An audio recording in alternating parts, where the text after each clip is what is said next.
Today we welcome Concordia men's basketball fourth-year head coach Ricky Yahn. Coach, bring us up to speed with where your team is at. You've been practicing with preseason, held a couple scrimmages. What are you looking for right now at this point in the season? I think right now we're trying to figure out and define for our team what playing hard looks like. I just was talking to Ira WTKA earlier today and kind of talked about some of the similar things that, the team with no seniors, only 4 juniors, only 2 of those juniors really have significant playing time in the past. I think a lot of times your young players can learn from the older guys, not just how a play's run or how to run defense, but what is practice supposed to look like? How hard are you supposed to compete? How hard do you need to close out and jump to the ball and do some of those things?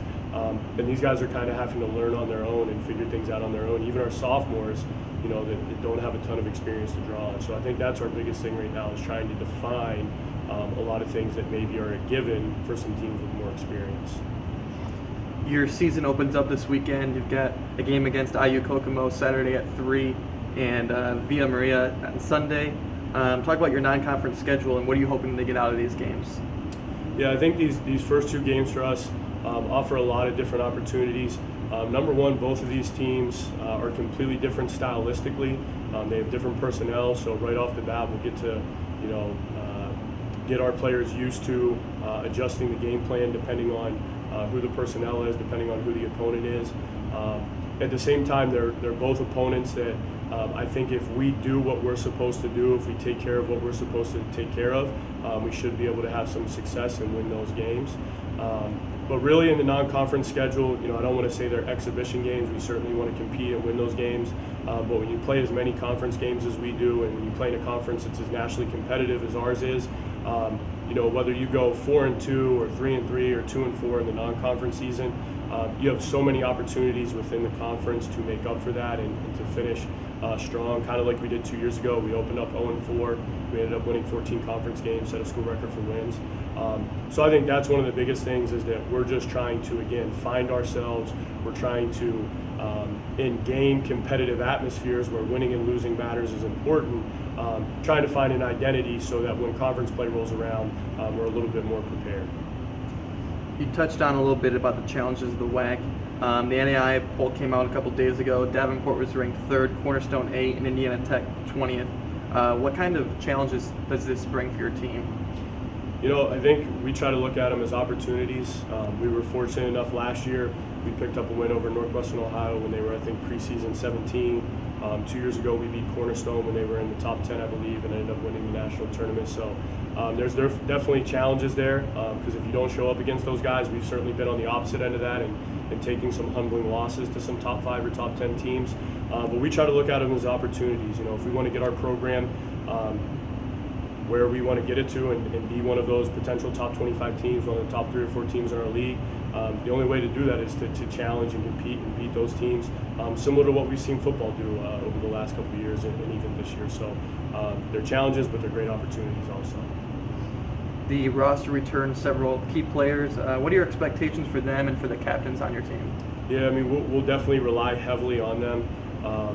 We have, kind of depends on how you look at it. In some senses, we have 4 returners with Jared, Book, Luke, and Connor that have a lot of game experience. I think between the 4 of them, they've started, somewhere between 75 and 100 games total. And so I think from a starting point to have 4 guys returning with significant starting experience, that a lot of times that means you have a veteran team.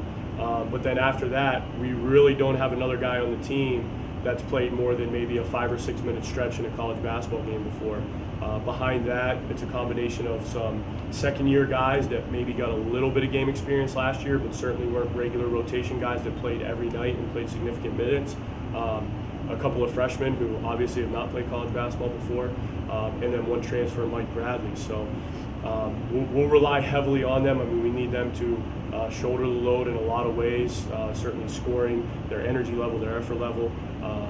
But we also think we have enough pieces that on nights where those guys aren't playing well, we have some guys that will pick them up. What newcomers are there to look out for, and how are they going to factor into the team's success? No, I think this will probably be, I keep talking about how young we are, and then ironically, I think this will also maybe be one of the years where we have the least amount of freshmen really making a significant impact right away. 2 years ago, we had 3 freshmen that all, I think, averaged about 15 minutes a game. A couple of those guys were in our rotation pretty much the whole year. Last year, we had 2 freshmen that ended up starting for us about 15 games. This year, that youth, again, it's like a lot of sophomores, there's no seniors, and it's really that sophomore class where I think out of like 11 guys in our rotation, 7 of them are second-year players. And so with the freshmen, there's a couple of guys I think will be in our rotation early. Paul Zisk and Josh Bowsey are 2 inside kids that have done really well that I think will see minutes this weekend. And then we have a couple of other freshmen, Keontae Blackamore, Josh Remstead at the 4 position that could potentially see some minutes also. But I don't think we'll be relying as heavily on freshmen as maybe we've done in the past. To close us out, your theme for this year is faith not sight. What are you hoping to teach your players with that theme? That's one of the things that's still, I think, a work in progress for us. We're still learning that, but from a biblical sense, we kind of talk about having our identity being those things that we can't see. That our faith, when we believe eternal salvation, is not, reliant on whether we win or lose this game, or whether we had a great day at work, or so many of the things that we see and we experience. And I think there's a great parallel to that in the basketball court, that sometimes you define how well you're doing on if you won or lost a game, or if you made or missed a shot. And we're trying to get guys to believe in and buy into that. Whether we win or lose this weekend, whether we make 50% of our shots or 5% of our shots, that there's got to be a trust in what we're doing as a program and what we're doing as coaches and players, and that's how you become successful. And then again, whether we go 2-0 or 0-2 this weekend, we have to come back on Monday feeling like what we do every day in practice is going to get us a little bit better, and that win or lose the game, when January and February rolls around, we'll be a better team than we are right now. Thanks for your time, Coach, and good luck this weekend in this season. Thank you.